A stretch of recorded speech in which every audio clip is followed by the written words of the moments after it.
Oh, Andy, it is Friday. Thank goodness Yes, it's Friday. yes. It's been a long week for me, Andy. How about you? Yeah, I feel the same way, Dave. I feel like it has been a long week. What's got you this week? Has it been just the demands of the week? Is it been anything in particular?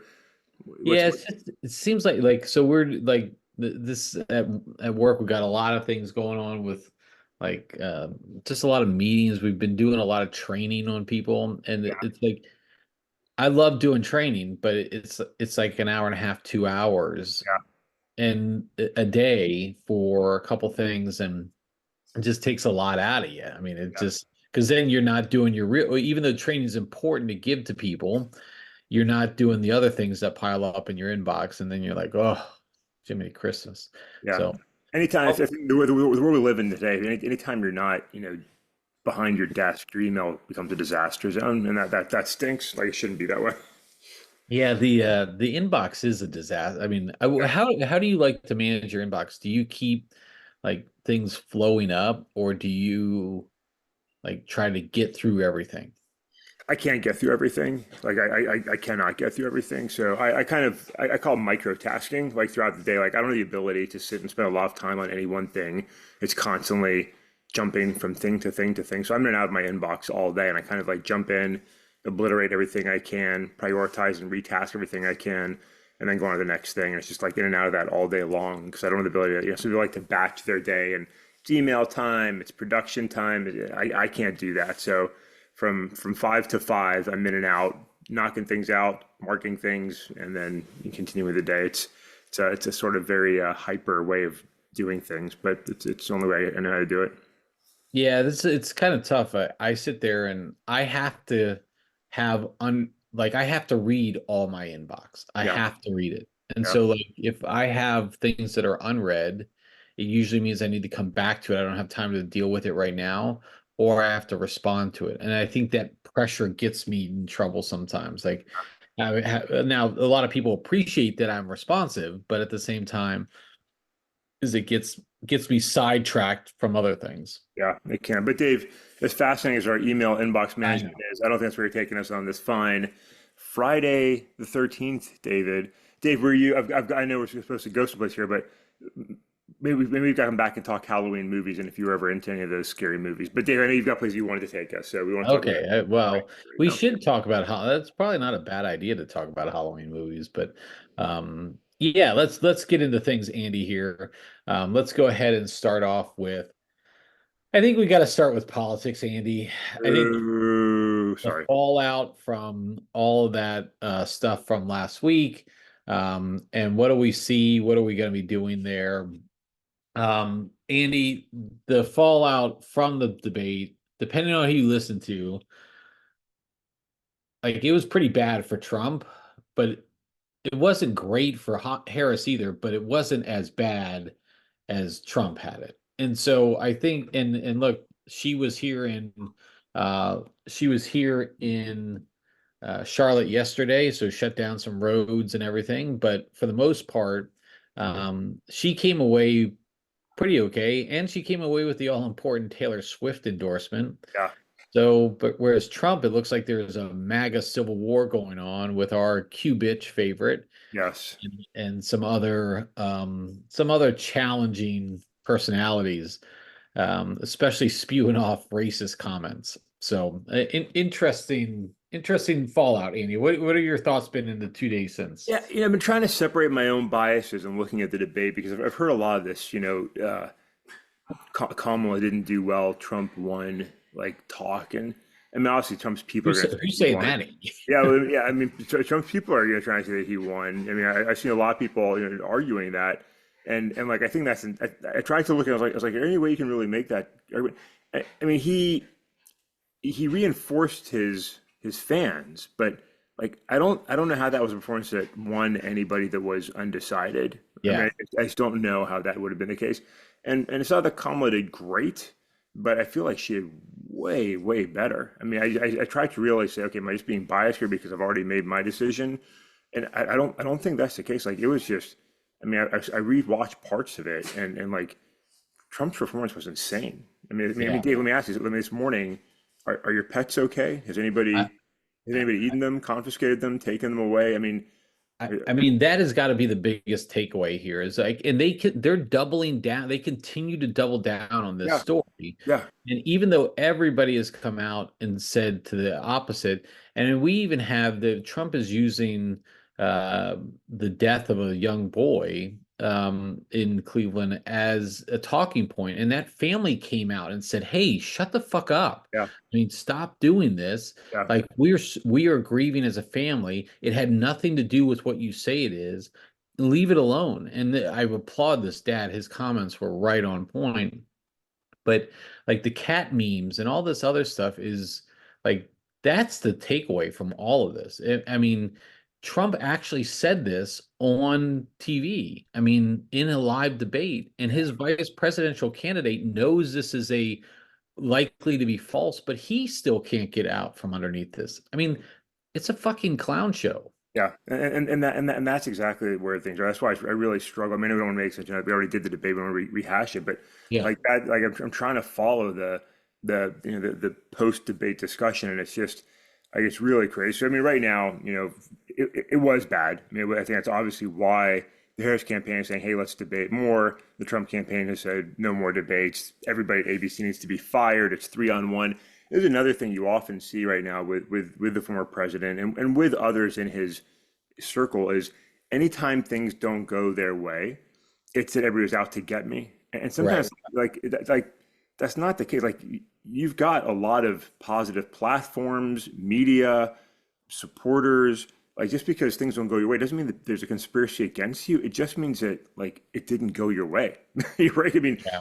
just like the reality that people lose elections. Like only one person can win, ergo others will lose. And like Trump can't accept that, and he's already setting the conditions to talk about how the election was stolen. Right? I mean, we already know this. Like Yeah. Yeah. unless Kamala Harris wins decisively on election day, and I mean like Ronald Reagan decisively, right? There's going to be the arguments that the election was stolen, and they're already setting the stage for that. And so, like this nonsensical, everybody's against me, we're the oppressed bullshit, right? But it permeates the conversation, and people accept it. I mean, you look at people now, in Ohio, and people are hostile to their immigrant neighbors, and they're saying like, I don't trust them, right? And it's like, Yeah. well, like what the hell are we doing? And that's the Trump campaign is divide, cause hate, cause frustration, so I can get my support. And like I don't know, I think that's on full display, and so I really don't see how there's any argument to be made about winners and losing the debate, and I don't think there's going to be any argument to be made in winners and losing the election, to be honest. But Yeah. that's Dave, help me out here on this Friday. We can't stay here. No, no, no. Well, hey, look, I got my timer up, Andy. So we still got 2 minutes to talk about this. What, like, you can't be bailing out on this already. Look, they've already said that Parachute, parachute. there's already a there's not going to be a third debate. I think that was pretty apparent.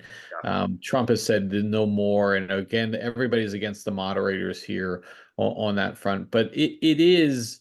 It continues to be worth watching how these stories continue to pick up. I mean, the discussions about the moderators have gained a lot of it, and I think there is some fair criticism about, they did poke Trump a lot.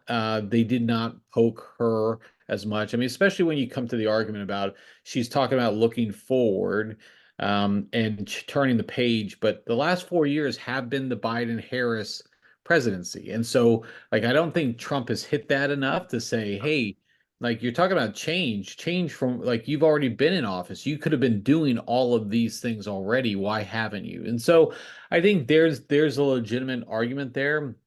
But at the end of the day, Trump said yesterday she doesn't have a plan for you. Like, wait a second. Like, show me the Trump plan for you. Yeah, he's Like, got a concept of a plan. He's got the concept of a yeah, plan. he's got the concept of a plan. That's exactly right. That was another great takeaway from the. But, on that note, David, I think it's worth saying. So, I mean, with Harris, I mean, I think it's an argument that can be made on the hey, it's been Biden Harris, but at the same time, vice president isn't president, and when you're vice No, president, yeah, you're supporting the president. I mean, like it's been said throughout history, it's really the most useless office in all of politics, right? I mean, you really don't have a job.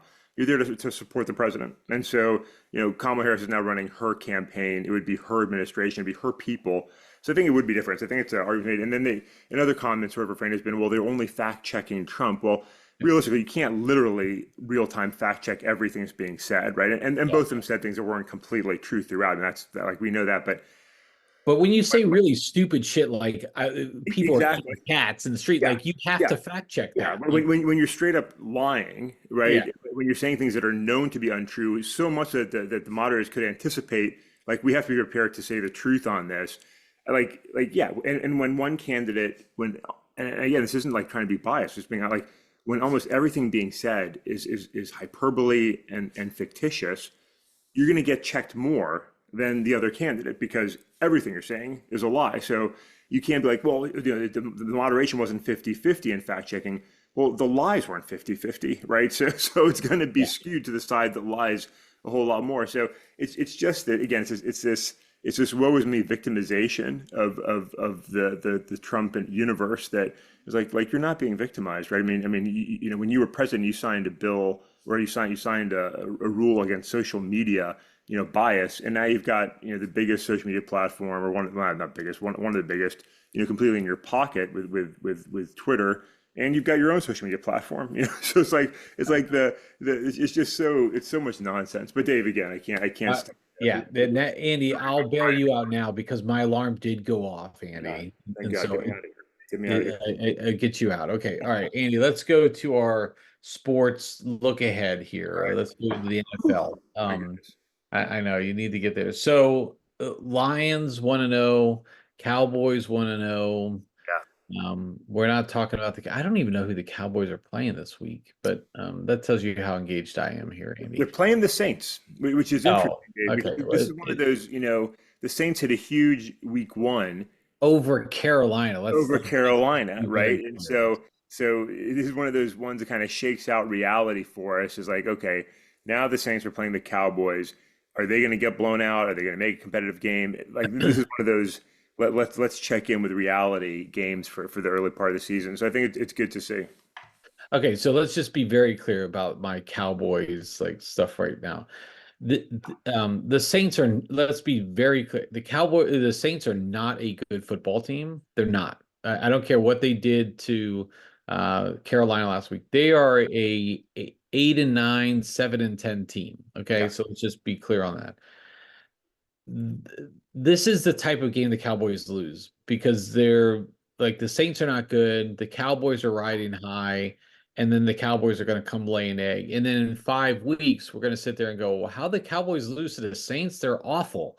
And so that's just where my mindset is at. But let's not talk about the Cowboys, Amy. How are you thinking about your Detroit Lions? I feel good about it, Dave. I mean, the Bucks did well against a pretty awful Washington Commanders team. They're a good team. I mean, Mike Evans continues to amaze me with his ability and agility out on the football field. I mean, he's just a phenomenal receiver. So the Bucks are good, but I think the Lions are better. And this is again a playoff rematch. Interesting start for Detroit replaying their two playoff wins with the Rams and the Bucks. But I think they're going to come out and beat the Bucks. I think it's another home game. I think the Lions are better. I think some of the rustiness the Lions has played in week one, I think will have worked its way out. I think the defense will be stronger. So I think the Lions are in good shape going into this game. I think it'll be a game. I think if the Bucks could do well, there could be an upset there. But I think Detroit's in good shape. But if the game, one of the games I'm looking forward to, I'm not going to be able to watch. But the Bears eked out a win last week, and there's still a lot of excitement about the Bears with some people. They're going to Houston to play the Texans, and I think the Texans are going to punch them in the face and like knock teeth out in that game. Like I think the Bears are going to be brought to reality, and they're not going to get away with defense and special teams winning a game against that Texans team. I think they're going to get punched hard, which Let, Lions fan, I'm genuinely looking forward to. let's be clear. Caleb Williams had 89 passing yards last Yeah, week. yeah, That's not going to do it. Not against like CJ Stroud. This guy continues to be impressive. That game between Tennessee and Houston last week was awesome. yeah. I thought Houston was ready to just pull it away time and time again, and then Tennessee would just come back down. Houston's a good football team. I mean, I really like where they're going, and I mean they've got weapons all over on offense. That's going to be good for sure. But going back to the Bears real quick, like Caleb Williams is, I mean, he's got a lot of work ahead of him. I think he's Yeah, got the he's a rookie. potential. He's a rookie. But they don't like how damning is this? The Tennessee coach said last week, Tennessee was up 17 to nothing. Yeah. The coach said we could have punted on first down the rest of the game and still won.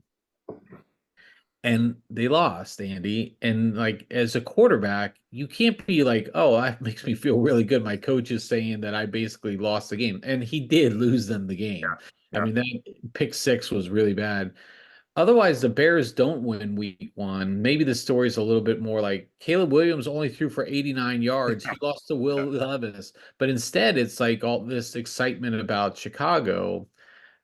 Yeah, I'm not seeing it necessarily here on that front, Andy. Yeah, So that'll be a good reality check game. But speaking of picks, poor Tua once again, yeah, let's talk about that. once again throwing the ball away. Miami once again getting smashed by Buffalo. This time at home. Are the Dolphins a real team, Dave? Is Buffalo that good? What's Well, happening there? well, here's the thing: is Tua got his concussion again last night Which too. is I the mean, worry, right? That's one of the worries about him. yeah, I mean, he's been like he last year he was healthy all year, Yeah, but they couldn't beat a good team. Like they couldn't beat anybody good last year.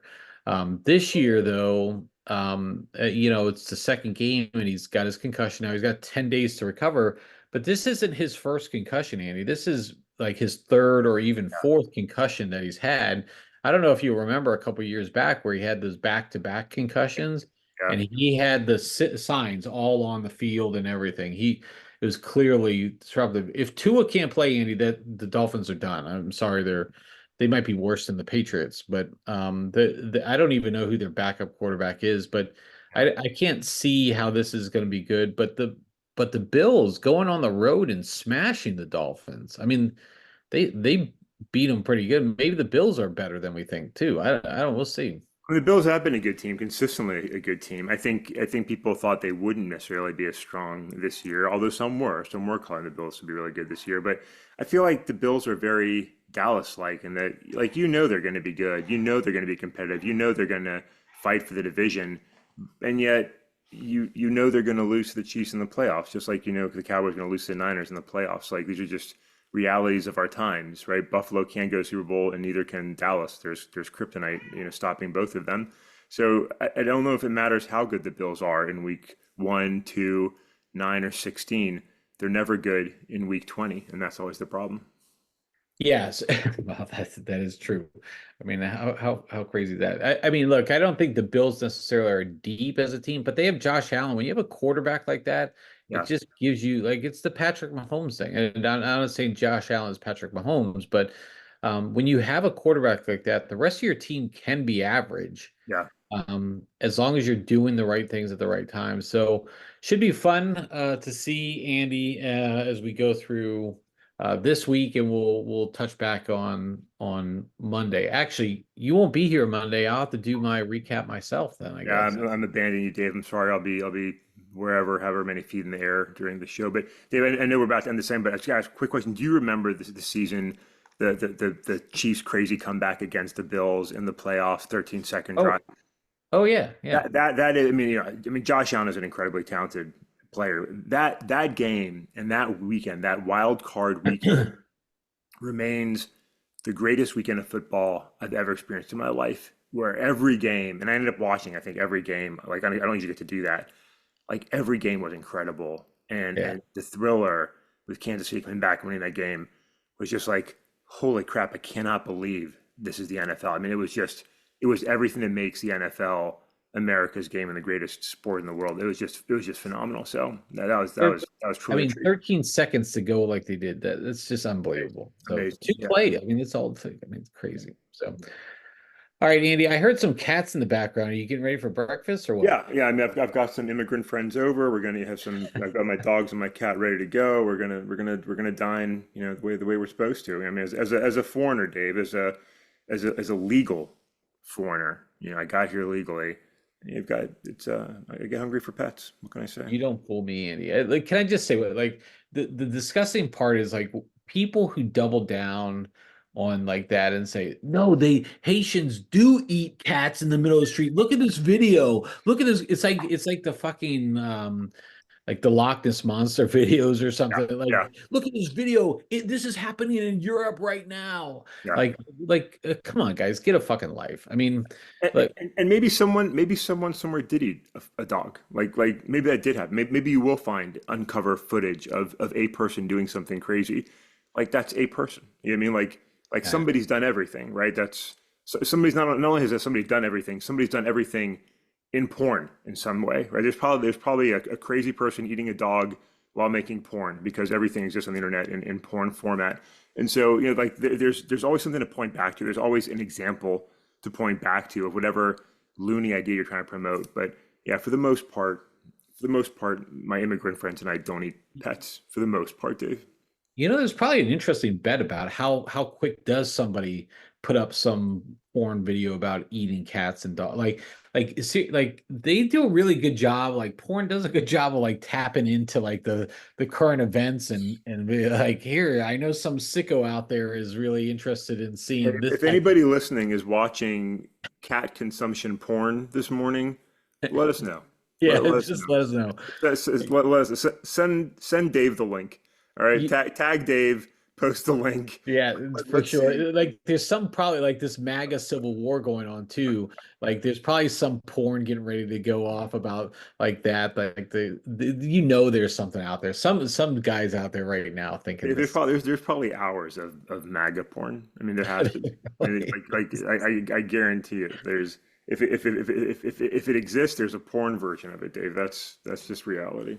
I can't wait for our AI summary to come up here on this, Andy, where it's going to sit there and say, and Dave and Andy talked about porn for the last segment of the thing there. That's great, Andy. So, Andy, what's your favorite porn video? Is that where we're going today? Oh man! Yes. All right. So we got a last segment we Next. can do. So, all right, Andy, let's do talk a little bit about pop culture here.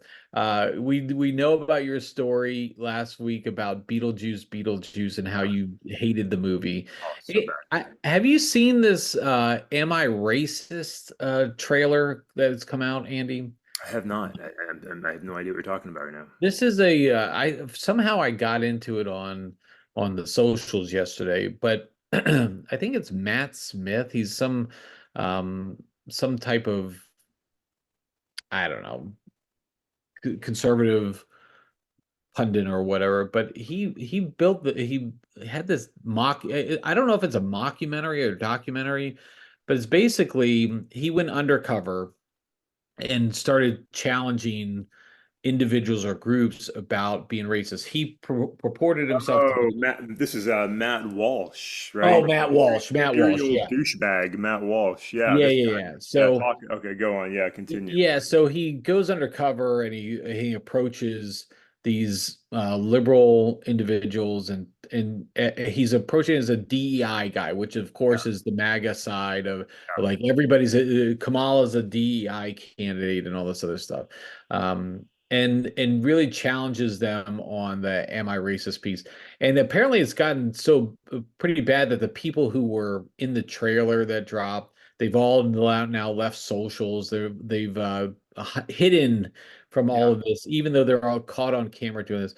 I don't so much care about this. I don't want to talk about the movie. I don't necessarily care about the "I am racist" thing. I mean, but how do you feel? Like, there's a lot of this undercover work about catching politicians or catching public figures in damning statements Yeah. and or potentially damning statements. Definitely out of context in a lot of respects, but not to say that this is. I mean, but at the same time, how do you feel about like? Isn't there like a group Veritas or something like Yeah. or something Project that Veritas. Yeah.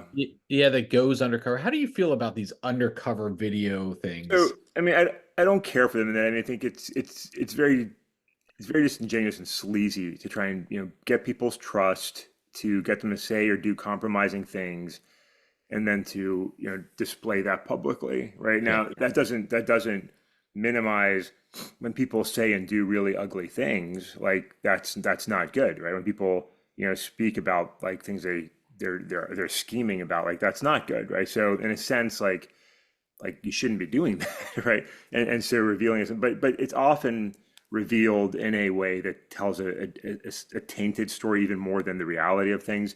It's not good. And so, but is it very different than, Borat getting Rudy That's Giuliani as to take his yeah, pants off, and yeah. in hopes of getting a massage from some young girl? And like it's all creepy and gross. And it's not like we should like I don't like the whole, it's very sleazy. The whole thing's very sleazy. But it does reveal that some people really have these like, twisted goals and I didn't watch this video. I don't know exactly what was said, but in the ones I've seen in the past, like people sometimes confess to things that it's like, well, you're being a douchebag by saying that. So I understand the sort of reason for doing it, but I don't particularly like the way it's being done. People reveal themselves in a number of ways. I mean, you've got, social media platform owners promising to impregnate women 20 years their junior, right? I mean, people reveal themselves in different ways, publicly and privately. I just think it's sleazy. I think it's Yeah. sleazy. But and people shouldn't be douchebags, neither recording it nor saying the things that they say. Yeah, all that meowing in the background, Andy's got me distracted. I'm getting My hungry. breakfast. I'm sorry, my cat doesn't usually reveal herself like this, but she's getting increasingly comfortable during our podcast and coming out and yeah, maybe she's out here. What are you saying? You're voting for Kamala? And I think she's just trying to express her support for cat women. Yeah, her and Taylor Swift. I think maybe that's always good. All right, Andy, we made it through that last segment. I didn't know if I'm we I'm not even voted. sure what that segment was, Dave.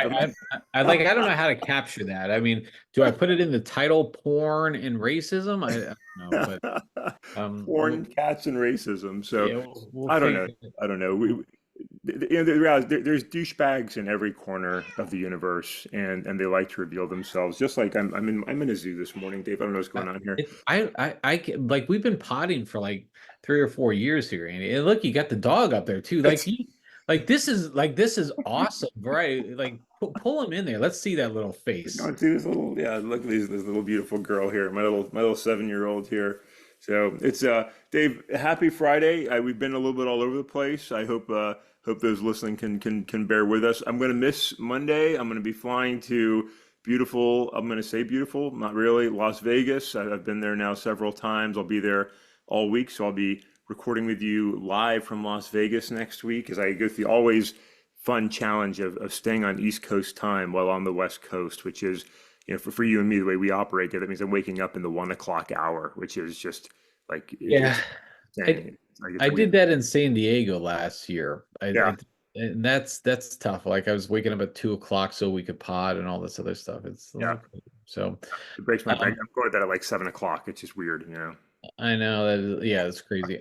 You don't gamble though, do you, Andy? I don't. No, I don't gamble. It's You're missing out, man. I'd say it's at least play a couple of hands of blackjack or something. can't. But again, it's like so I can't do anything social. I get mocked because I go to these events and like people go and enjoy themselves and like I can't because when I stay on East Coast time so I can work and be productive and so like I'm a dork. I do the things I have to do out there and then I come back and I work and do all the things I normally do.